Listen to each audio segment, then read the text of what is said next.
Hi guys, welcome back to our week 11 meeting. I see a lot of you is already here. Adriana, Adria, Robert, Clark, Thal, and then Shayla already here. All right, very good. So let's get started. We're going to cover 2 chapters today. All right, let me see.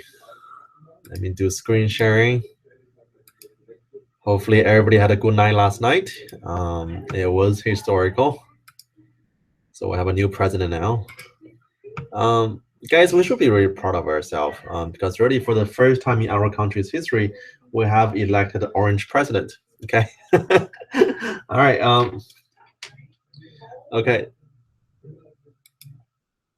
Okay, let's do chapter 15. All right, so monopoly. So monopoly is anytime you have just one company for the entire market structure. That's called monopoly. Now, you guys all played the game before when you were little kids. So the monopoly game, you remember how you win the game? That once you become the last person standing, you're the winner for the game. So that's a monopoly. So let's get started. So make sure to know what's a monopoly. So monopoly is when you have a single firm that produce a good or service with no close substitute. So it's nothing that even close to it. Then we call this a monopoly. And a monopoly company has all the market power. So this company has control over its own price and over its own quantity. So we call this monopoly because monopoly company has all the market power. All right, let's see. So make sure you know this. So the way for a monopoly to stay as a monopoly, that there must be some types of barriers to entry. That means other companies cannot join in the same market. So if you're the company that you own the market, you don't want other company to compete against you, so you can stay as a monopoly. And then for these tools that preventing your competitions, it's called barrier to entry. There are a couple of barrier to entries. So for one, that the company can own a key resource. So for example, if you guys heard a company called De Beer. De Beer owns actually most of the world's diamond mine. So if you buy a diamond from any reseller, more than likely it comes from De Beer. So De Beer is like a wholesaler for diamond. And then also sometimes government might give out a company exclusive right to produce a good. So we call this a managed monopoly. And if you guys know that in the city Houston, that if you get in natural gas, you can only get it from a company called CenterPoint. There's nobody else. So that's a managed monopoly. So it's government control monopoly, that the monopoly must follow the government regulations on price and quantity. Okay. And a natural monopoly is when you have a single firm can produce the entire market at a lower cost than other company altogether. So this is called natural monopoly. CenterPoint actually is a natural monopoly because if you guys think about it, for CenterPoint, one is providing natural gas to all the household. Now, if you're a competitor and if you try to also providing natural gas to different households, you need to lay your own pipes. Now, they can be very, very expensive and also very, very inefficient. Because for every household, we don't need 2 gas pipes. We only need 1 gas pipe. So it's more efficient for the marketplace to only have 1 company to service the entire market compared to having 2, 3 companies competing for a business. Because those cases, they should be too expensive and too inefficient. Okay, let's see. All right, so remember this from chapter 14 that we said for companies in perfect competition, that your demand curve is perfectly flat. So this demand curve is also the marginal revenue curve. It's also the price line. So in the perfect competitions, your demand curve, marginal revenue curve, price line, they're all overlapping. And for the monopoly company, your demand curve is downward sloping. So just like this one over here, just like a regular demand curve, your demand curve downward sloping. Once you have a downward sloping demand curve, your marginal revenue curve will be below the demand curve. So they're no longer overlapping anymore, but they're now the demand curve on top, and then your marginal revenue curve on the bottom. So marginal revenue curve usually looks like this. That's the marginal revenue curve. Okay. All right. So let's try this. Let's find this. Let's figure out this table over here. So we have quantity, we have price, and next let's find our total revenue. So total revenue is price times quantity. So 0 times 450 is 0. And then, so 0 over here, this is 4, this is 7, 9, 10, 10, and then 9 again. And then our average revenue is our price times, is our total revenue times quantity. So, or what? No, it's total revenue divided by quantity. So it'll be the same thing as your price. So 4 is 350, 3 250, and then 2, and then $1.50. And the last one for margin revenue is the difference between each level of total revenue. So it's 4, and the next one is 3, 2, 1, 0, and then -1. All right. So same information. So once you draw a demand curve, and then if you draw the margin revenue curve, will be just below your demand curve. So this red line is your marginal revenue curve. And also notice that this intersection between your 0 and also your marginal revenue curve, this point, this is when the total revenue is maximized. So whenever your marginal revenue is equal to 0, your total revenue is maximized. Remember this one we just did before? Here, remember this point? That when this marginal revenue equal to 0, our total revenue is maximized at 10. Okay? All right, so let's continue. All right, so for profit maximization, now remember the goal of every company is to maximize profit. So to maximize profit, the first thing you want to do is to set up where your marginal cost equal to marginal revenue. That's the very first thing you do for profit maximization. And then on the demand curve, or on the supply demand curve, this point where the marginal cost curve is equal to marginal revenue curve, that's the profit maximization, and that's how much you want to produce. So that's the first point you're looking for. Okay. And the second point, go down the horizontal axis, get your quantity. And then once you have your quantity, go back up. Well, doesn't show over here. So once you have a quantity, and then from the same quantity, go back up to your demand curve.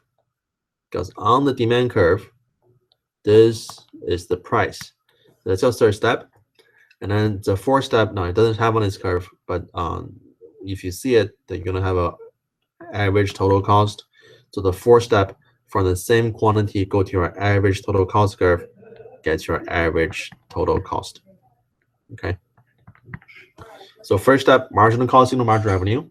Second step, get your quantity. Third step, get your price, and then fourth step, get your average total cost. And then from those four points, you'll be able to find out your profit or losses. In this case over here, your profit is over here. That is the profit for the company. Okay. Oh, there it is. So again, first step, second step, and then third step, and then this is fourth step, and then this area, that's your profit. Remember, if you want to do this on calculator, for profit is your price minus ATC times quantity. That's your profit. Okay.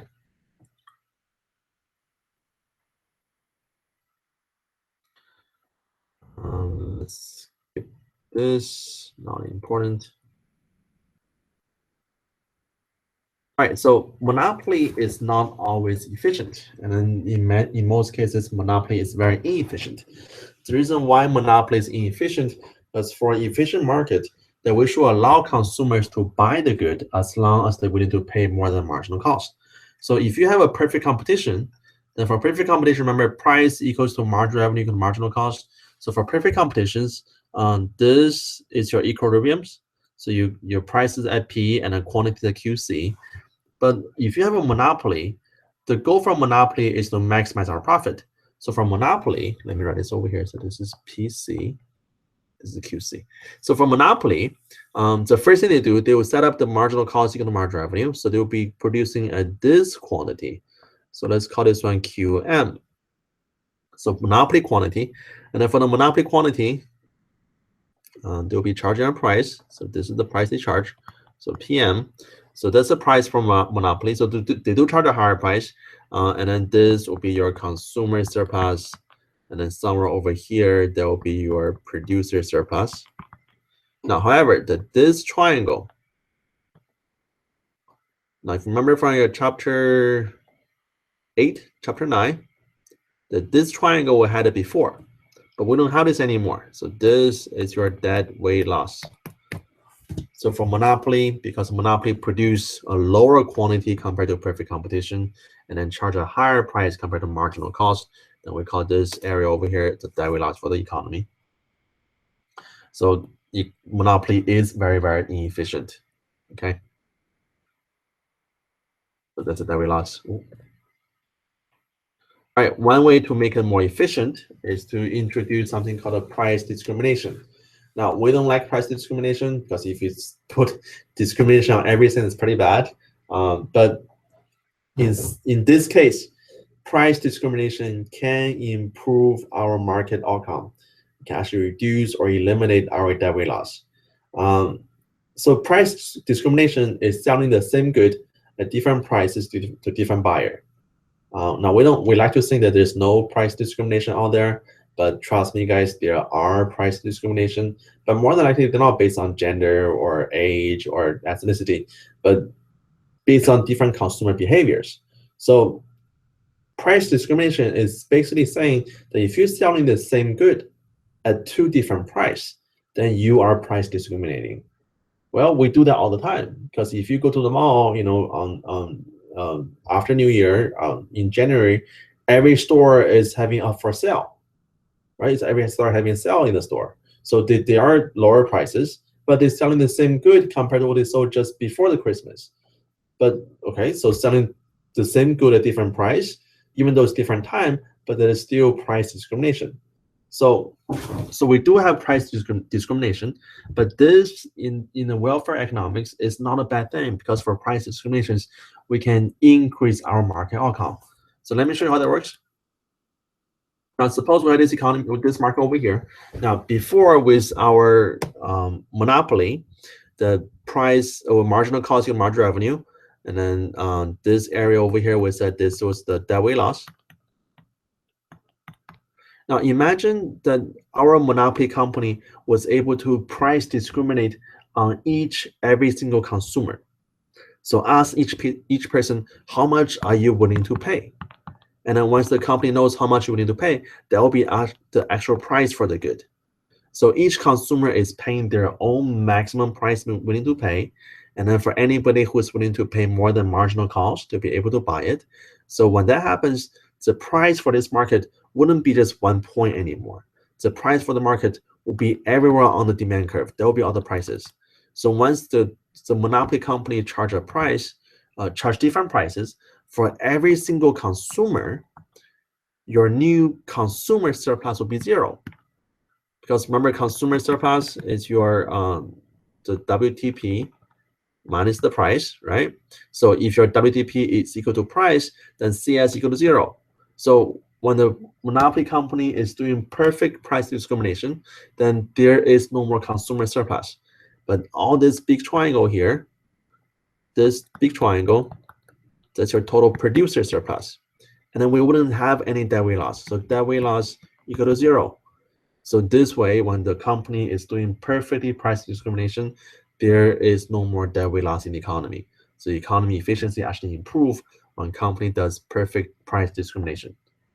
Now, again, we don't like that to happen because when the company does that, consumers are worse off. So even though the company are much better off.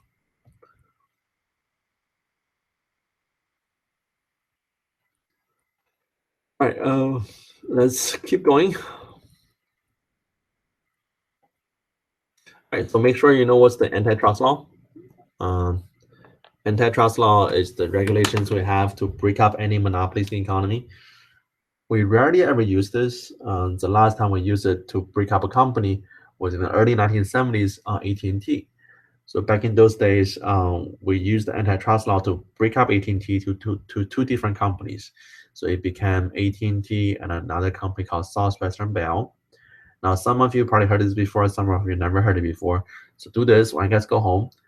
Find an old yellow page, like an old yellow page, and then look at what it says on top. It would say Southwestern Bell. So what happened was that when they broke out the two companies, AT&T was only left working on the long distance phone calls, And then Southwestern Bell was working on only the local phone calls. So that's how they made it into two different companies. And then in the early 2000s, when the market changed, when the market share for both companies becomes smaller, they were allowed to merge back together. So today we don't have Southwestern Bell anymore, but it's just now AT&T. And then really for a while, it was called AT&T Southwestern Bell. Okay, so that's the antitrust law. And then if you remember from your history class back in high school, so we use antitrust laws on the steel industry, on the railroad industry. So those are all trust or monopolies. So book them up. Okay. All right. So this is that. All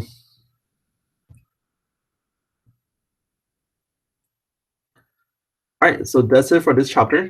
Does anybody have any question regarding to monopoly? Let me wait for a second.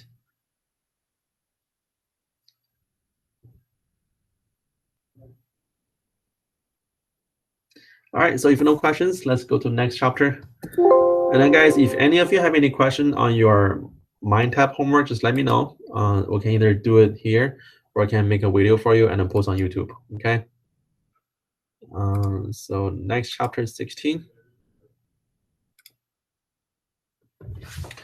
All right, so chapter 16, monopolistic competition. Okay, so there are 4 types of market structures. So we learned perfect competition, where you have many companies all produce the same good. We have monopoly, where there's only one company who control the entire market. And then we have this thing called a monopolistic competition, where you have many companies who produce similar but not the same good. So let me show you who they are, or what that is. So first, know what's oligopoly. Now I'm going to study oligopoly next week. So oligopoly is when the marketplace has a few sellers selling similar or identical good. Now the keyword here is a few. So so it's not many, maybe 2, 3, 4, 5, 6. So very few companies, and then they're all in the same market, produce either same good or the same or similar good. Now from monopolistic competition, that you have many companies who sell similar but not identical product. Now for perfect competition, everybody sells the same good. But for monopolistic competition, they sell different good now. So here are the characteristics for monopolistic competition, that there are many sellers. We have product differentiation, so different companies sell different good. And lastly, also very important, this is the component of perfect competition. It's called free entry, free exit. So anybody who want to join the competition, that's fine. Anybody who want to leave the competition, that's also fine. And then, for example, apartments, there will be a monopolistic competition. Books will be monopolistic competition. Bottled waters be monopolistic competition. Clothing, monopolistic competition. Fast food and nightclubs, sure, nightclubs, also monopolistic competition. Now let's talk about clothing over here. So clothing is monopolistic competition because companies offer very similar good but not identical, and then there you have many choices to go for. Let me tell you something about myself. So before I met my wife, so before we started dating, I was buying all my clothes from Walmart. I mean, there's nothing wrong with it. They're good clothes, right? And it's also very reasonable price. And I like those clothes from Walmart. Sometimes they're pretty funny. They have funny logos on it. But once I met my wife, she decided to throw away everything I have, and then I had to buy all my clothes from the mall. So Abercrombie, Hollister, American Eagle, Banana Republic, so those kind of stores. I have nothing against those stores, but it's just not my thing. And especially Abercrombie. If any of you guys been to Abercrombie, you probably remember that Abercrombie, if you go in there, it's very, very dark inside. I mean, imagine you think you're buying blue shirt. Once you come out, it's like a black shirt because the coloring, the lighting in the store just mess up everything, right? That's Abercrombie. And also, every time you go in there, the smell of cheap cologne is so strong. They remind me of high school locker rooms. But they do sell clothes. Now, why do they do that? Because when they sell the clothes to you, they're selling more than the clothes. They're also selling the brand behind it. So that's why you're paying extra price, higher price for it. And then if any of you ladies interested, every Christmas, Abercrombie always hire models to stand outside the store, and you are more than welcome to go there and take pictures. I mean, they're guys half naked, so wearing probably like a Speedo or maybe shorts, just the shorts, and then you can take pictures with them. Every time we go, my wife always makes sure to have picture taken with them. And guess who is holding the camera? Me. All right, so that's Abercrombie. Now that's a monopolist competition. So companies selling this not the same, but very similar good. Okay. All right, so let's compare. So for perfect competition and monopolist competition, there are many companies, so all the same. Free entry, free exit, zero profit in the long run. So between both market structures, that in the long run, nobody makes any economic profit. Now remember the difference between your economic profit and accounting profit. So in the long run, when a company makes zero economic profit, they're still making a positive accounting profit. It just means that the profit they make in this market structure will be same as anywhere else. So we call that zero economic profit. Okay. And the difference between the two, that for perfect competitions, everybody sell the same good, so technical. And then for monopolist competition, your product are differentiated, so selling different good. And then in perfect competition, everybody's a price taker. So you take all the price already set for you. You cannot set your own price. So everybody, nobody has any market power. In monopolistic competition, company have some control over the market power. I mean, that is the reason why Abercrombie is selling their clothes more expensive than Gap, because they have control of their own prices. So that's called market power. And then for demand curve, perfect competition has a horizontal demand curve. Monopolist competition has a downward sloping demand curve, just like a monopoly.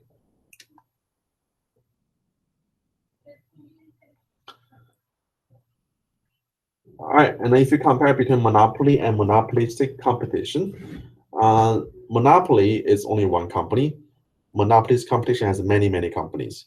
And then also the difference for monopoly, there's no free entry, free exit. For monopolist competition, you have free entry, free exit. Okay. In the long run, your monopoly makes no profit. Monopoly makes a positive profit. In the long run, monopolist competitions makes no profit.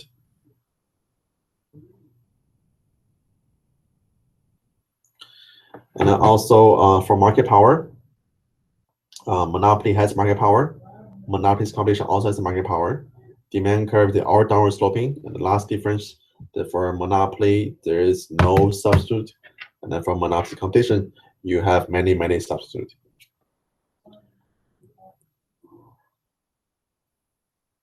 All right, so suppose giving this graph over here and then ask you to find out what's the profit, what's the loss for the company.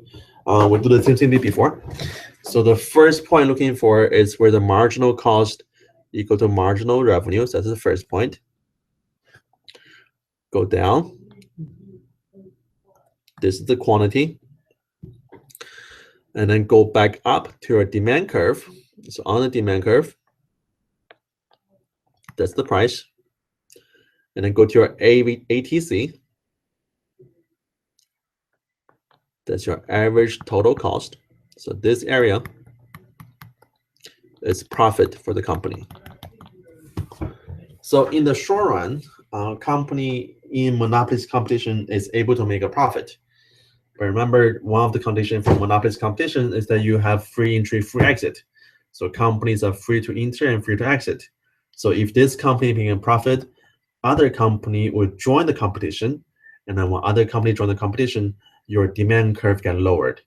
So in this case, even though you have a profit, this is only a short run.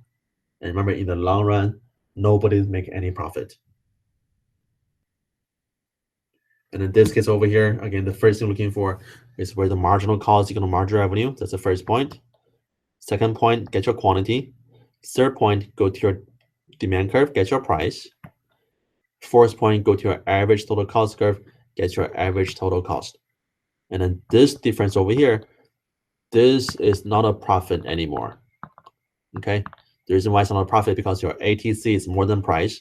So this is actually a loss for the company. And again, this loss, just like profit, is also only in the short run, because in the long run, nobody lose any money, nobody make any money. So in the long run, everybody's all breaking even. So let me show you what it looks like in the long run.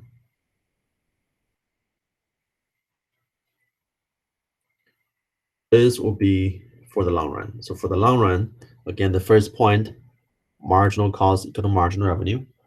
Second point, your quantity over here. Third point on the demand curve, that's a third point. Fourth point, ATC, that's a fourth point. So the third and fourth point, they're overlapping each other, they're equal to each other. So when the price is equal to ATC,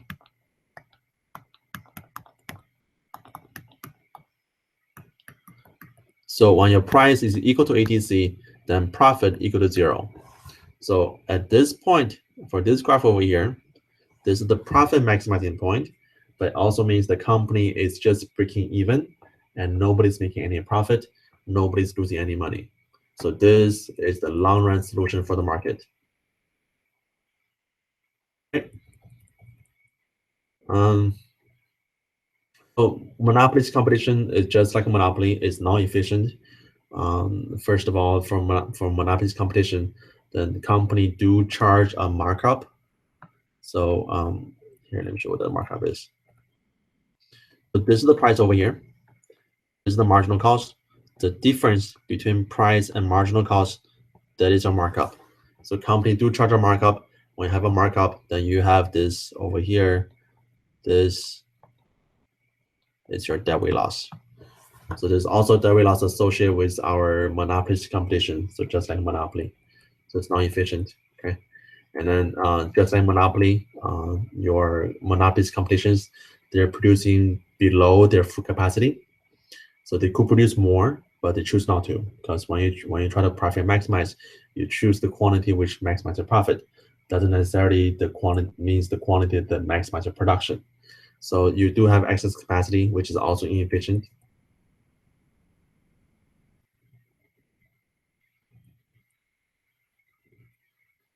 Right. So know what's advertising? Advertising is the behavior when company try to use other means to sell you their company image. So sometimes when you buy a product, you pay more than what the product actually cost. You're also paying the cost of advertising. But for most stuff you buy, doesn't matter how good the advertising is, it wouldn't affect the quality of your consumption for the product. Now, just imagine that if you go to Walmart and you buy a banana. Now, it doesn't matter how good the commercial is for the banana. Would it have an effect on the taste of the banana? Not really, right? So in those cases, advertising doesn't do any good for the consumers. But companies still choose to advertise because, especially if you're in a monopoly competition, that you sell your item a little different than everybody else. So you want to charge a higher price, and then to justify this higher price, then you want to tell consumer how good your product is. So they're going to do advertisings in the marketplace, and then those advertisings doesn't producing any real benefit for the consumers. Give me 1 second, guys. I have somebody knocking on my door. Okay. Hey, what's up? Yeah, I missed class today. What did we do? We covered chapter 16, and then we start on chapter 17. Okay. So we finished the monopoly competition, and then that's not your class. We start on 10 and 10. no. We finished 15. We finished unemployment. Yeah. And then we just start on 16 monetary policies. Okay. So the first part of 16. So 15 and 16. Yeah, 15 is finished, 16 just started. Should I just like read the book Sure, or? will be fine. Okay. Read the book. All right. Okay. All right. Thank you. That's it. Wednesday. Oh, Friday, right? See you on Friday.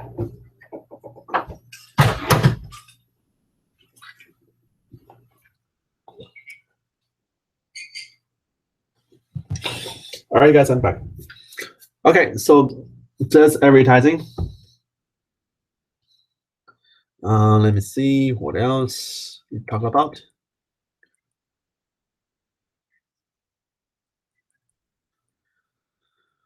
Not important. Okay, so that's it for this chapter. Now, does anybody have any questions over monopolistic competition?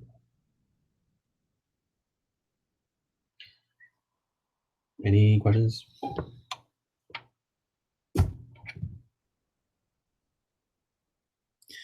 Anybody want me to go over the homework in my tab? All right, Crystal. Okay, so Crystal says no, so there must be no questions. All right, good. There's no questions. So